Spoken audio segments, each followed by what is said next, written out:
Welcome back to the second annual Southern Taste of Dallas Awards. We are so excited that you're in the building. And as you know, once we come together, we gotta have knowledge present, right? Absolutely. Tonight we're going to share a little bit of history with you because you know one thing that we can do, we can work in the business, but we got to learn how to work on the business. And ideals are always taken. I won't say stolen. Someone knows how to take ideals and turn them into business. So pay attention a little bit for the next 2 or 3 minutes. What if I told you that the man who brought you those irresistible, melt-in-your-mouth Famous Amos cookies didn't start as a baker, but as a high-powered talent agent for some of the biggest stars in music history? Sounds like a plot twist, right? Well, it's true, and it's just one part of the incredible journey of Wallace "Wally" Amos. Let me take you through the story of how a homemade cookie recipe turned into a billion-dollar brand and a whole lot more. In 1962, a man named Wallace "Wally" Amos made history by becoming the first black talent agent at the prestigious William Morris Agency in New York. He represented some of the biggest stars of the era, legends like Diana Ross and the Supremes, Marvin Gaye, Sam Cooke, and even Simon and Garfunkel. But Wally had a unique approach to signing clients. Instead of just offering a contract, he'd send them homemade cookies, made from a family recipe handed down by his aunt, Della Bryant. Talk about a sweet pitch. As his career skyrocketed, Wally moved to Los Angeles, dreaming of starting his own talent agency.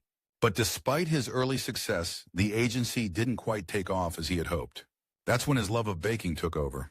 Realizing that cookies were his true calling, Wally decided to turn his aunt's recipe into a business. In 1975, he took a $25,000 leap of faith and launched Famous Amos Cookies. The brand blew up fast. It wasn't long before Famous Amos was not only a household name, but also landed on the shelves of high-end stores like Bloomingdale's. But, as with any success story, there were bumps along the way.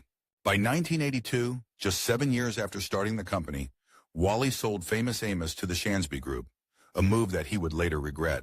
While the brand continued to grow, Wally's control over the company slipped, and he struggled with the decisions made by the new owners. Despite selling his company, Wally didn't give up on his passion for cookies. He tried to launch a new business, Chip and Cookie, using his famous family recipe, but he found himself embroiled in a lawsuit when Shansby accused him of violating his contract. It was a hard time for Wally, but it didn't stop his love for baking. In 1998, Keebler purchased Famous Amos and brought him back as the face of the brand. Wally continued to be the smiling face of the company until his passing on August 13, 2024. Wally Amos was more than just the man behind the cookies. He was a trailblazer, a passionate talent agent, and a testament to the power of following your heart.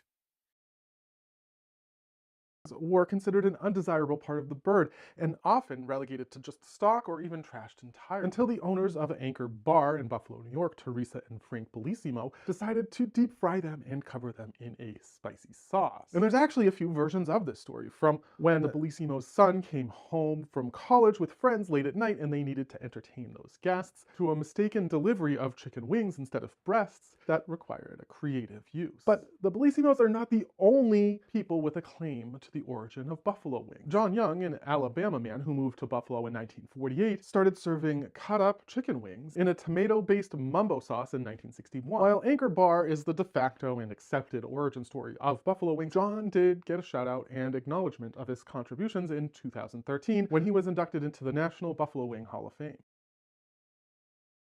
John Young, the unsung hero of buffalo wings, kicked off his poultry revolution in 1963 at the corner of Jefferson and Carlton. He saw potential in the overlooked chicken wing, transforming it from scraps to sensations. Moving up to Jefferson and High Street, Young discovered the magic of sauce, igniting a wing frenzy. His legendary mumbo sauce, a tangy tomato creation, debuted at his third spot on Jefferson and Utica, drawing crowds far and wide. Young's iconic deal of 10 wings for $1 became the talk of the town, even reaching soldiers in the trenches, dreaming of his delectable wings.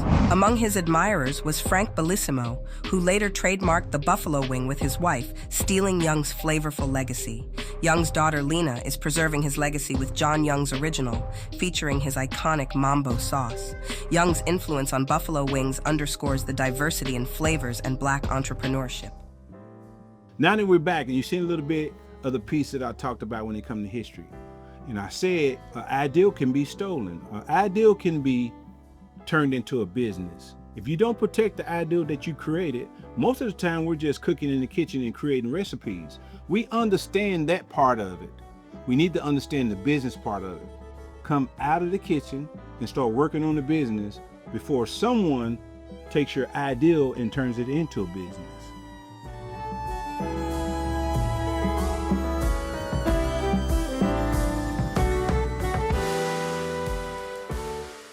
With the knowledge that we just learned, I mean, even thinking about internet culture, or if you're in your 20s or 30s, people pop up and decide to go on an idea and pop it on Instagram or start a food truck, and you're so excited about it, you go and get a logo and think you have a business.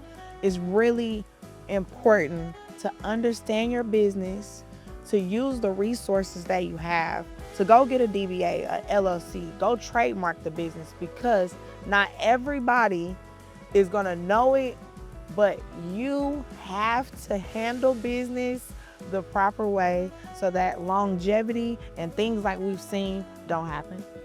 Good luck to all the nominees tonight. And I'm so excited to see the winners.